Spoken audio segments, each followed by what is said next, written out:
तर मित्रांनो, देऊळ बंद 2 हा चित्रपट खूप प्रसिद्ध झालेला आहे आणि त्यानं अवघ्या काही दिवसांमध्ये जवळजवळ 40 कोटीची कमाई केलेली आहे।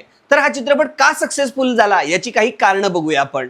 याचं पहिलं कारण आहे ते म्हणजे श्री स्वामी समर्थांचे भक्त। महाराष्ट्र नव्हे देशभरामध्ये श्री स्वामी समर्थांचे लाखो भक्त आहेत आणि त्यांनी या चित्रपटाला डोक्यावर उचलून घेतलेला आहे। दुसरं कारण आहे शेतकरी आत्महत्या। हा एक महत्त्वाचा विषय आहे। महाराष्ट्र आणि महाराष्ट्राच्या बाहेर सुद्धा या विषयावर अनेक वेळा चर्चा झालेली आहे। पण याचं ठोस कारण काय आहे, याच्यावर उपाय काय आहेत, हे चित्रपटामध्ये दाखवण्याचा प्रयत्न प्रवीण तरडे यांनी केलेला आहे। त्यामुळे एक भावनिक नातं जोडलं गेलेलं आहे प्रेक्षकांबरोबर आणि चित्रपटाचं।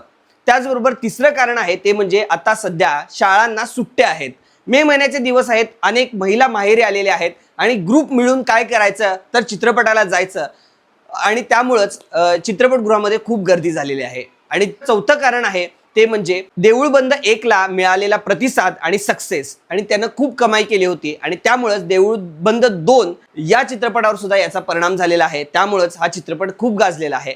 तर तुम्ही हा चित्रपट बघितलाय का, कसा वाटला हे कमेंट बॉक्समध्ये कमेंट करून कळवायला विसरू नका। धन्यवाद।